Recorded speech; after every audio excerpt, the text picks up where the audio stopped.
Sir, tanong lang, ano opinion mo sa Manila Bay, iimbestigahan daw ni Ridon? Siguro kung may kaluluwa sila, imbestigahan nila kaluluwa nila. Utak kasi nila, basura eh. Yung sarili nila, dapat imbestigahan nila. Kung may kaluluwa sila. Ha? So, iwan ko, lahat ng kaluluwa mga yan. Spirit of the devil ata.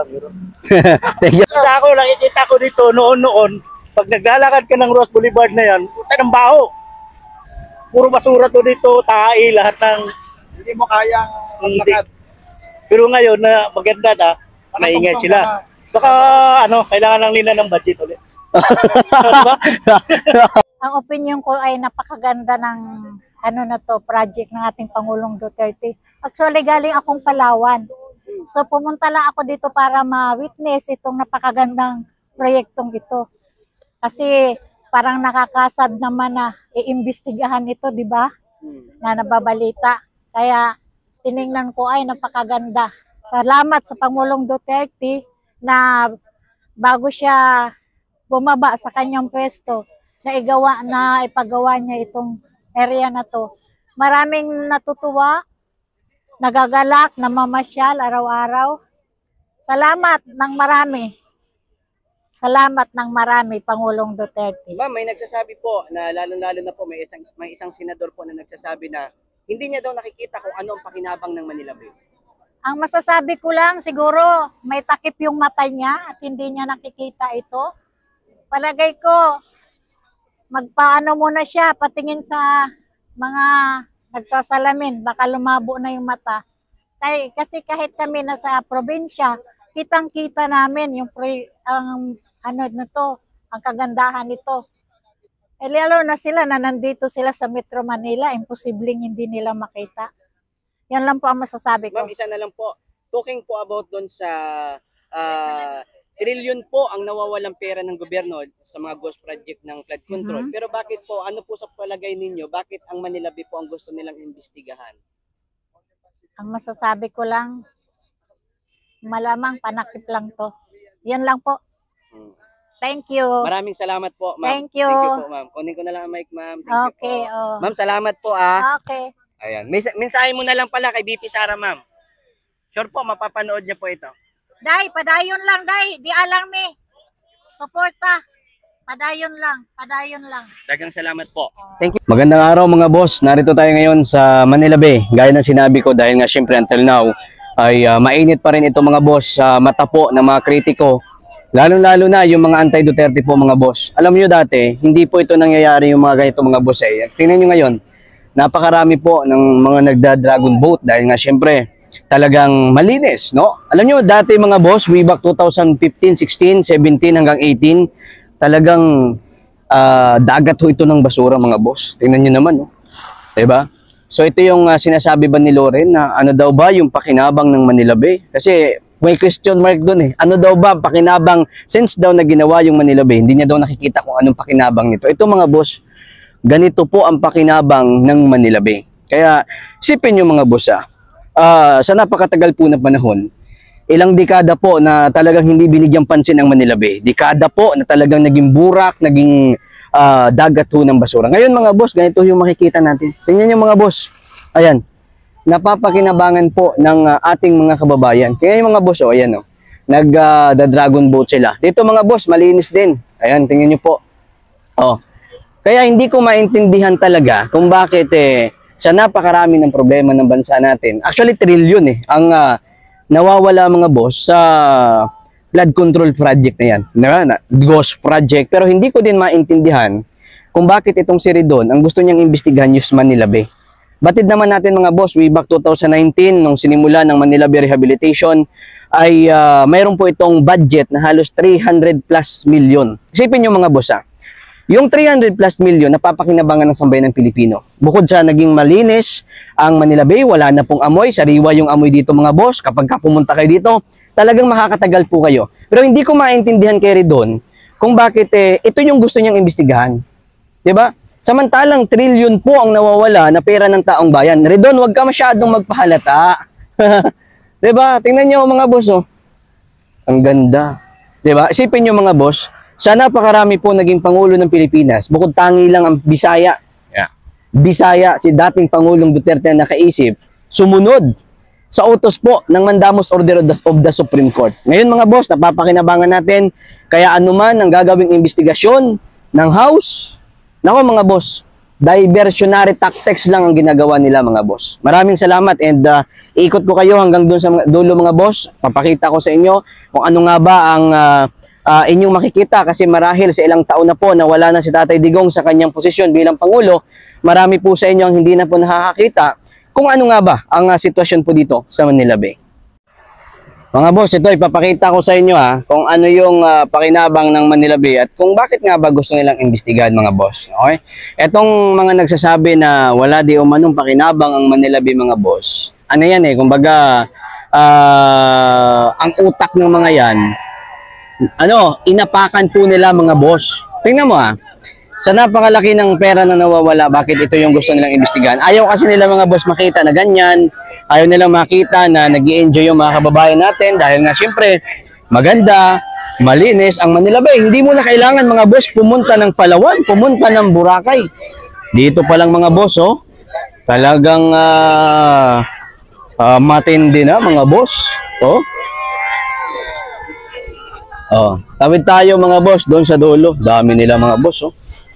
Nandito tayo sa dulo para ipakita ko mga boss yung dulo. Yan, mga nagda-dragon boat mga boss. Yan mga boss, dito tayo banda sa dulo. Papakita ko sa inyo kung marami ba ditong isda. Oo, eto mga boss. Pero napakalinaw na po ng tubig mga boss.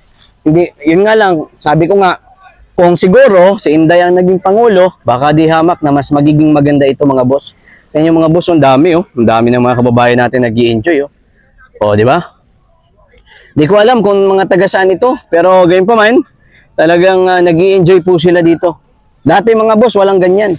Walang ganyan. Actually, palagi na po dito ngayon, mayroon pong tinatawag po natin ang mga nagda-dragon boat. Malinis mga boss Ito may mga isda Wow.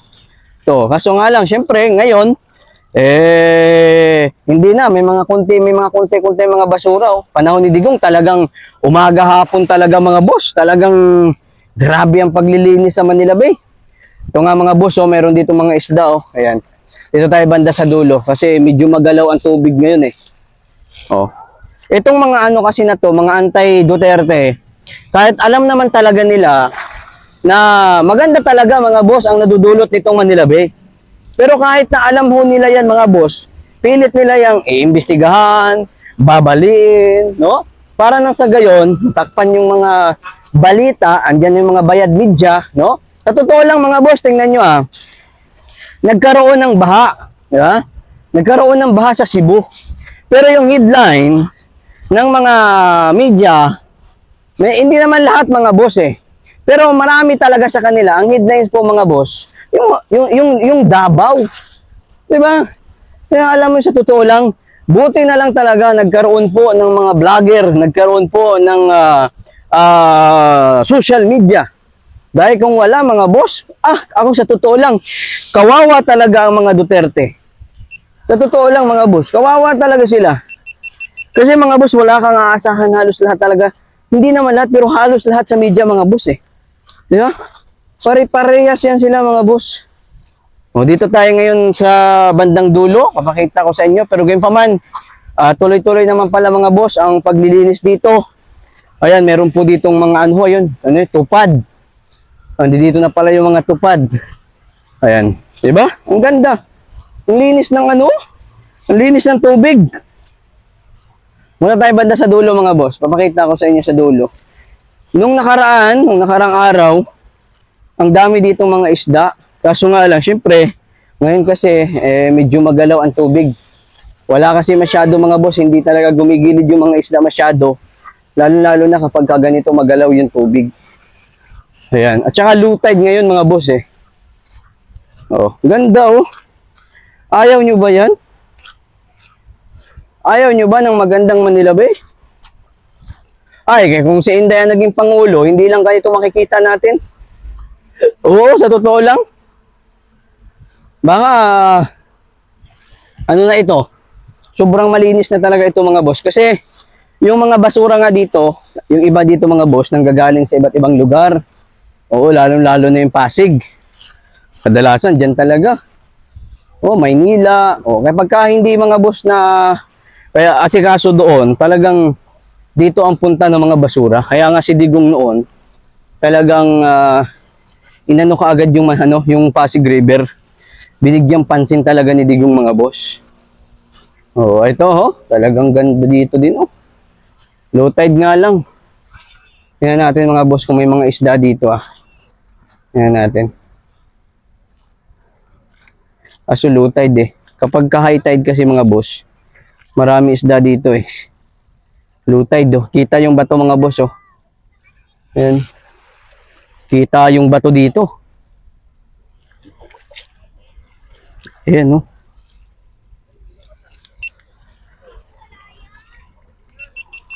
Parang ano to mga boss May laman kaya to? Wala. Tingnan natin dito mga boss Dami dito nangunguha ng mga ng mga kinason pagka low tide Kaso although low tide ngayon, pero hindi naman masyado low tide talaga. Ayan. Mamaya mga boss, babalik ako dito. Kapag high tide na, kasi kapag high tide, hanggang doon ang tubig doon banda. So medyo na makikita talaga natin mga boss, yung mga isda gumigilid pag high tide Ngayon yung isda doon banda Andun mga boss gumagalaw-galaw doon banda. Andun banda yung mga isda kasi nga low tide. Ayan. Ganda dito Sipin nyo po, grabe dito yung basura dati mga boss. Ayan nga mga boss mayroon Ayun Tingnan natin Diba? Sabi nga ng iba, salamat tropang B. Nakakagala-gala kami sa Manila Bay kahit nasa ibang bansa po kami. Sa totoo lang, ako naman po ay pinapakita lamang po sa inyo kung ano po ang sitwasyon dito sa Manila Bay. Alam nyo, dati ay grabe ang basura po dito dati. Maniwala kayo sa akin. Kaya nga ngayon mga boss, salamat kay Digong. Yun si ate nga may na-interview tayo kanina. Sabi niya, salamat daw kay Digong. Salamat kay Digong dahil kung hindi dahil sa kanya, hindi po natin makikita na maganda't malinis ang Manila Bay mga boss. Ayan. Nakalusong tayo dito banda Wala, low tide Labas nga yung mga bato mga boss Ganda Ito mga kalapati mga boss Ayaw pa naman makita ni Lorinto na gumaganda ang Manila Bay. Siguro hapon siguro, ayun. Baka hapon, dito mga boss. Tawag nito. Baka hapon ay high tide dito. So balik tayo dito mamayang hapon. Yan si Bongbong Nagala-gala si Bongbong Tingnan ko muna dito Ganda. Kaso nga lang, syempre, hindi maiwasan na may mga ilang-ilang mga basura. Ayan. Napadpad kasi yan. Galing yan dun sa ibang location, lalo-lalo na Ilog Pasig. Matindi ang Ilog Pasig mga boss Grabe ang dinadala na basura niya. Kasi syempre, napakarami din talaga ng tao ng Maynila. Kaya nga, matindi yan. Naghanap ako isda dito mga boss Kasi nga, kahit low tide, baka may pumagilid. Pag high tide, ang dami. Tsaka high tide, sabayan ng medyo mahinang lamang ng tubig. Yan, sigurado yan. Napakaraming isda niyan mga boss. At tsaka alimasag. Yung alimasag ngayon, nandun. Ayun mga boss Ayun Yan, yan. Yan, alimasag yan mga boss. Yan yung alimasag. Hindi sila masyado gumigilid Kasi nga, siyempre, natatakot din yung mga yan. At dahil nga low tide ngayon. Actually, malinis. Ayun, Kita nyo naman. Kaya nga yung mga nagda-dragon boat, tuwa-tuwa Tuwan-tuwa sila Yung mga nagda-dragon boat. Tsaka mga boss, malakas yung malakas yung hampas ng tubig. Kaya hindi natin masyado makikita yung mga isda. Kasi siyempre, pagka malakas yung hampas ng tubig, yung iba, nandun yan. sa tahimik. Hindi yan sila gigilid, lalo-lalo na pag malakas yung hampas ng tubig. Pagka ano mga boss, pagka medyo, ayun nga oh. Kaso, hindi masyado makita eh. Nandun, ayan mga boss, ang dami oh. Yan.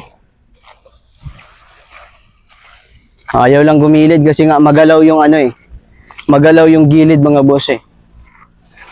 Alam nyo, sa mga congressman dyan na mag-iimbestiga nito, ang gawin nyo, kasi total, kita naman natin, napapakinabangan ng tao, di ba? Ang gawin po ninyo, ayusin nyo na lang po, lalo, no? Mas ayusin nyo na lang ito dito. Gumawa ho kayo ng mga batas na mas bigyan pa ho ng pansin na ayusin at pagandahin po ang Manila Bay. Dapat ho ganun. Hindi ba kayo matutuwa na ganito sa Maynila may ganito? Hindi ba nakakatuwa yun? Actually mga boss, hindi ito magwa-wash out eh. Kasi marami pong nagsasabi mga boss, wash out down ito. Pero ang nangyari mga boss, wash in, hindi walang wash out eh. Yan, ilang dekada na ito mga boss. Ilang dekada na. Pero hanggang ngayon, kita nyo naman oh. Sabi nila, mawawash out daw ito mga boss eh. Pero hanggang ngayon mga boss, napapakinabangan ng ating mga kababayan. And wash in ang nangyari, walang wash out. Oh, tingnan nyo. Tsaka malinis mga boss. Malinis yung tubig. Oh, 'di ba? Ayaw ni Ridon na makita na gumaganda at lumilinis yung Manila Bay mga boss. Oh, 'di ba? Oh. Tingnan, dami nag dito. Ayan, nagda-dragon boat sila every Sunday, Saturday mga boss. Yan, dito yan sila nagda-dragon boat. Ayan, oh. Dami nila mga boss, oh. Mga college student siguro to mga boss. Hindi ko alam kung anong university yan sila, pero yan, dito yan sila nagpa-practice ng dragon boat. Diba, nakakatuwa. Oh, tapos ayaw ni Ridon, ayaw ni Loren yan. Makita.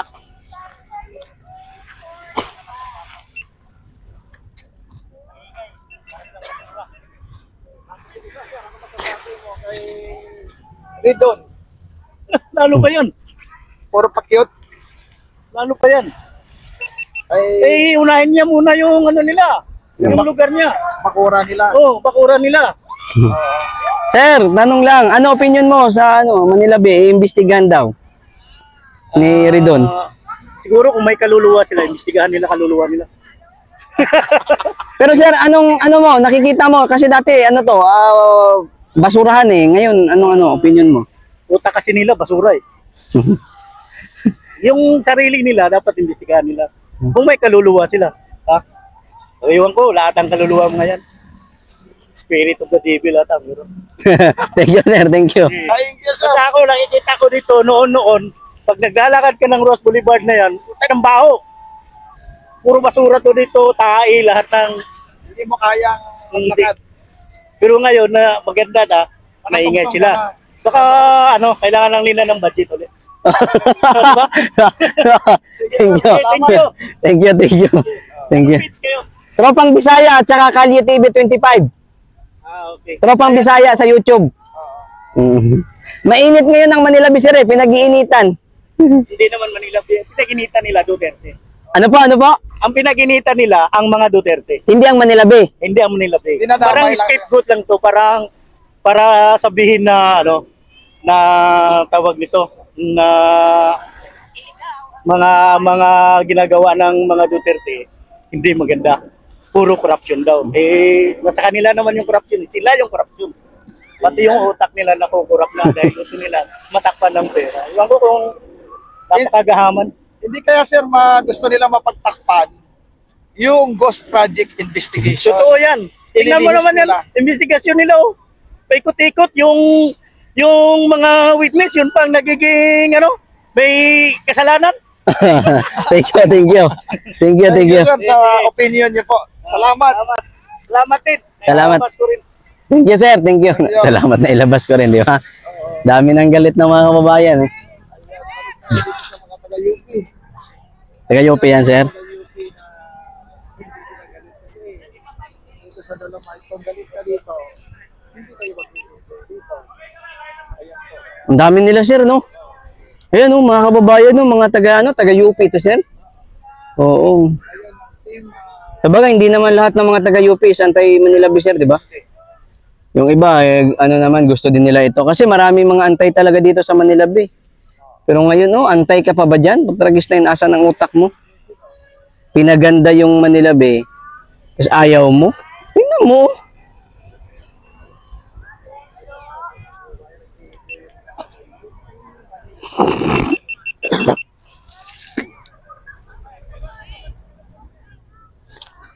Sir, kape tayo, sir. Kape tayo. Doon, sa dulo.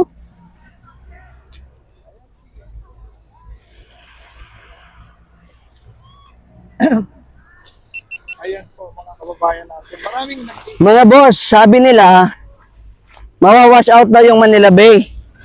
Ngayon mga boss, kita nyo naman, oh. Oh, wash in ang nangyari mga boss. Wash in. Hindi wash out. Woo! Aywan ko dito sa mga ano na to mga boss, di ko maintindihan. Nung inayos, nagreklamo. Nung puro basura, tahimik.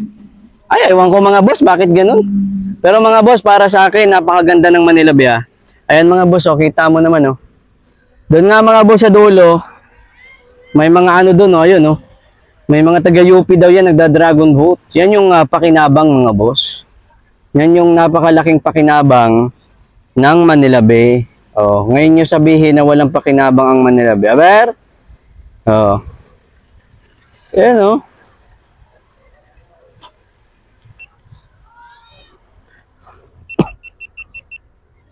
ang presidente natin ay plastic.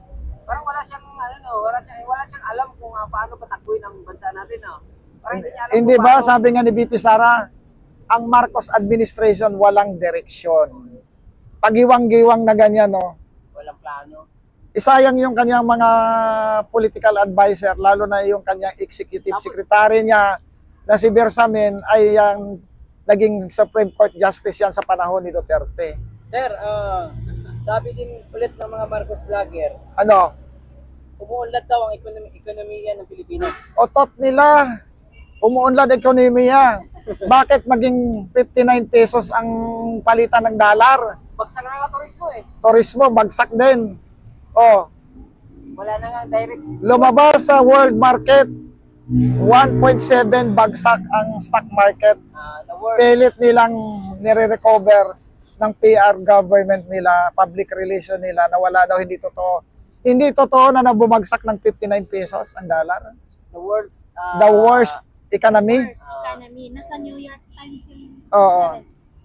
Kasi ano naman mapapala mo sa mga BBM vlogger, tingnan mo isa-isa kung nakatapos ba sa pag-aaral yan. Kahit hindi ka nakatapos sa pag-aaral, dapat marunong ka mag-analysis, mag-intindi. Dahil sa piso, 59, sabihin mo pa, stable pa yung kwan. Ay bakit nangangalandakan? Nagsisigaw si Claire Castro. Tulungan natin ang ating presidente! Ano una, O, lol. sabi ni Bibi Sara, bagsak na ang ekonomiya ng ating bansa, sabi ni Auntie Claire. Hindi totoo yan. Oh, bakit ngayon? Ngayon, Sa Facebook mismo, tulungan ng presidente daw. Bagsak yung economy. Buwang! ulitin mo. Buwang! May tama, may saltik, kagaya ng presidente niya. Pero sir, linawin natin, dati kang OFW. Oh, So, sa tingin mo kaya yung mga OFW, nasaan kaya ang panig nila ngayon?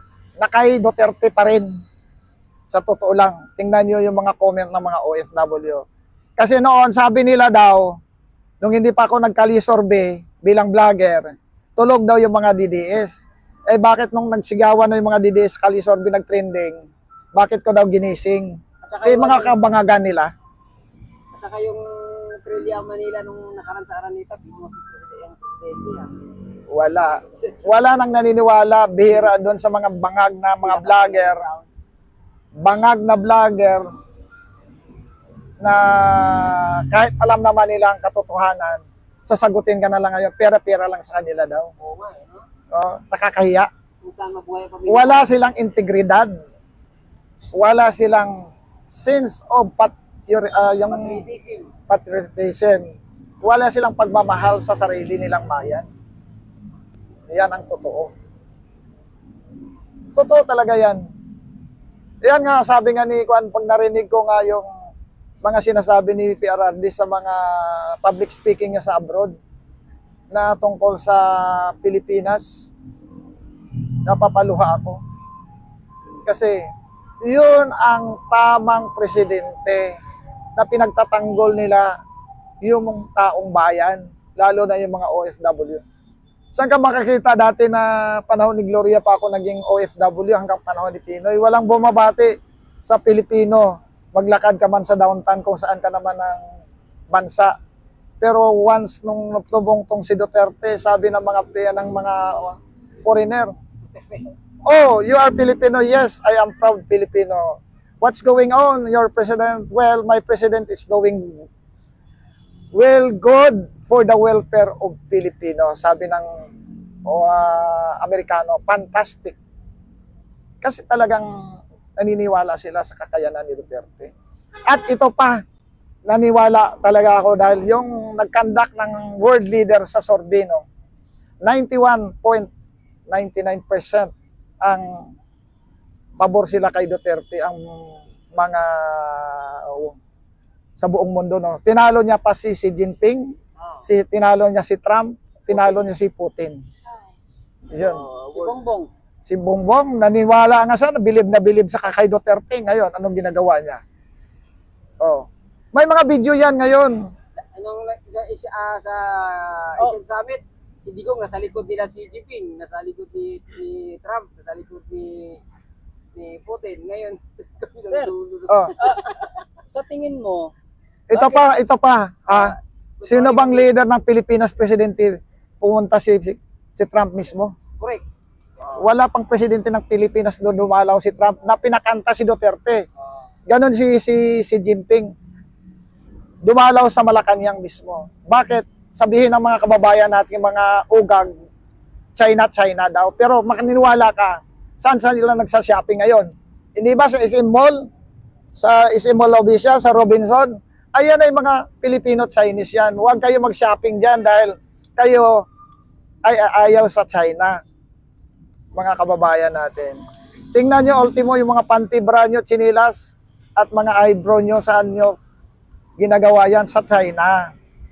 Kasi ang China, mayroon silang makinarya na kaya nila mag-produce ng quality, assurance at standard. Wala talo na ang US ngayon sa trade war. Oo. Sir, pero bakit kaya pinadala nila si Digong sa dahig ng administrasyon ngayon? Siyempre, baka hindi matapos termino nila pag si Digong ay nasa Pilipinas. Talaga hindi nila mapigilan ang taong bayan. Na pinakulong nila si Digong sa solsol ng CIA, sa solsol ng galit ni Butod, at kontra sa kalooban ni Marcos dahil unang-una, utang na loob. Papalibing sa tatay niya. Pero abangan natin. Hindi ba sabi nga ni Arming Marcos ngayon? Ang gobyerno ngayon ay hindi Marcos, kundi Araneta Romualdez. Mga elitista. Yan mismo si Amy, kapatid niya yan eh. Bakit niya sabihin yan kung hindi totoo? Naging sunod-sonoran si Juan. Isa pa, kung hindi kay Duterte, kulong na yan si Imelda. Correct. Dahil hatulan na nasandigigan bayan at ng Court of Appeal. Pero Sinabihan lang sila ni Digong, matanda na yan. Na daw kasi kaya Oo. hindi Hindi niya pinayagan. Kasi ang the last say dyan, ang presidente pa rin. Pwede niyang gawaran ng executive clemency yan pagka tinuloy. Dahil sa utang na loob din at sa kabaitan ni Amy. Tingnan mo si Gloria, di ba? Nakakulong yan nung bago sa Kwan, sa Bilona. Ginawa rin niya ng executive clemency kagaya ni Robin Padilla. Makapangyarihan ka. Sabi nga ni Digong, sabi ng mga nagrarally, bakit mo pinayagan ilibing si Marcos sa libingan ng bayani. Sabi ni Duterte, bakit nyo ako binoto kung ayaw nyo? Ilibing si Marcos sa libingan ng bayani. Eh, sabi niya, o kaya niya, ubusin niya. Tawa ko doon sa kwan ni PRRD. Kung ayaw niyo ilibing si Marcos sa libingan ng bayani, dapat hindi niya ako binoto. Oo. Sabi niya, hindi ko pangilinan. Kasi sabi ni Kiko, Oo. kaya niya. Eh, sabi ni BBM, hindi niya daw ipapadala si Digong sa daig eh. Eh, yan nga, kaplastikan. Eh, sino ba nagpadala doon? Hindi ba si Butod? At saka si Romualdez? Siya nga pala, sir. Sabi kasi ng mga Marcos Brothers, Tatay Digong, ang digong nyo daw, sabi nila, pinalabas daw niya yung mga magnanakaw. Pinalabas niya si Gloria Arroyo, Estrada. Oh, bakit masasabi mo doon? may katibayan ba sila? Hindi pa naman na-convict sila na Supreme Court Correct. Tama. Oh, si Robin Padilla, talagang pinagsilbihan niya yan. Sino bang pinalabas ni Marcos ngayon? Na mga adik? Erwin. Si Erwin. Si Dilima. Na adik. Isa pa. Mayroon pa isang mayaman daw yan na taga Ayala Alabang na nakakulong sa PDEA pero pinalabas nila dahil kasama na nila sa trip Anak nila. ni Rimulya, nahulihan ng high grade na marijuana. Oh, adik din yan. Sino pa? Marami pang iba na mga magnanakaw din sa gobyerno na binigyan ni Marcos ng executive clemency. Ayan ang katotohanan. Hindi na nila pinapublish. Yan nga sabi ni Remulla, ay narinig nyo ba yung rason ni Juan? Ni Ombudsman Martires? Bakit ko ipapalabas sa publication? Bakit ko ibawalgar? Eh kung naraman ni Atty. Trixie Angeles, ibininta niya yung decision ko. Magkakaindultuhan. Tapos bigla kong binaliktad. Nangyari na nga daw yan sa Batangas. Yung decision ng Korte. ng investigator ng ombudsman pabor sa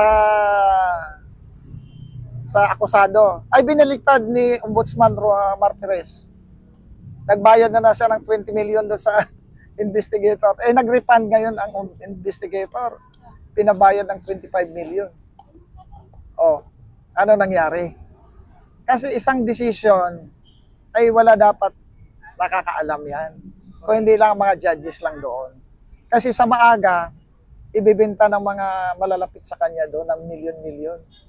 Tapos biglang binaliktad. Wow. Pag alam na panalo siya, mamaya Oo. mga sindikato, ibenta sa kanya, panalo na nga. Yung mga staff nga, sabi nga ni Ray Juan, bakit pa sabihin kay Atty. Trixie Angeles, ay kung sinabi, binaliktad bigla. Kawawa ngayon, mag-refund pa siya ng milyon-milyon. Nagbibintahan yan dyan. Maniwala kayo. Oo. Yung ombudsman, Sandigan Bayan, depende sa sky is the limit. So sa tingin mo kaya saan patungo ang investigasyon ng ICI? Ang investigation nila yan, pabor sa kanila sa nagpa-imbestiga. Abangan natin. Yung mga kapangyarihan nila. Kasi makapangyarihan sila, pwede nilang depende nga sa sky is the limit ng offer. Kagaya ng sinasabi ngayon, kinakanta ni Trillanes na ilang bisis na daw nagsogo si Bongo daw ng emisary na wag lang daw ibidemanda. Babayaran daw abot ng bilyon daw. Sino man maniniwala kay Trillanes? Rebelde yan. Oh. Wala daw pundo na ngayon, sir. Wala daw funds para sa ICI. Kasi sabi yun yung trending ngayon. Sabi daw ni BBM, walang funds daw ang ICI. Pero itong mga nakarang mga araw, Wala talagang pondo kasi saan niya kukunin yan? Kasi biglaan lang yan. Ang pondo niyan galing sa Office of the President. Ano kasi dyan, may question nata kung yung legalidad ng ICI. Kinepestyon na ngayon, may mga lawyers na naghahain ng petition sa Supreme Court, kinepestyon ng legality. Ngayon pinapa-explain si BBM. Dahil nandiyan ang ombudsman, pwede mong mag-create ka ng special body yan sa ombudsman, magdagdag ka ng tao. Ang Supreme Court lang At, ang kapangyarihan gumawa ng at- special body. Oh. Bangag kasi si Kwan yung kanyang executive secretary, dating Supreme Court Justice, si Bersamin, bilang advisor, Parang hindi nila alam ang gagawin. hindi nila wala sa konstitusyon ng ICI. Tandaan nyo. At wala din silang ipin na mag-contempt nga. Wala din silang one for recommendatory. Kaya sa Sandigan Bayan, mayroon ng nire-ready ang Sandigan Bayan na special body for flood control.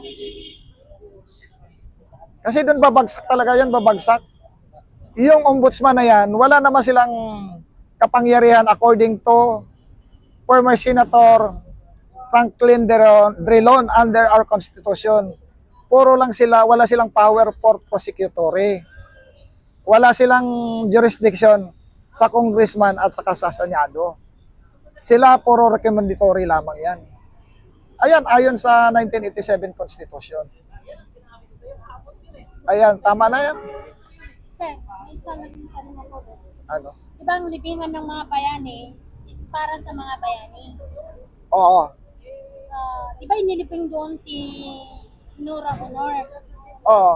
Let's say superstar, maaaring may ambag sa May criteria yan eh. Hindi naman pwede nung ilibing na wala sila doon sa criteria. bayani po ba, sir, ang nahulihan ng pinagbabawal na gamot? Yan ang hindi natin Kasi masagot. nahulihan si Nora Honor noon. Matatandaan yan. May Oo. balita. Na-convict ba? Na-convict ba si Nora Honor? Hindi. Hindi, wala. Wala. Kasi pag na-convict ka ng Supreme Court, kasi dapat hanggang Supreme Court yan eh. Yung last judgment. Pakita natin may mga personality nakakulong na sila sa Muntinlupa pero hindi pa sila convicted. Kaya mayroon pa silang karapatan na tumakbo bilang leader.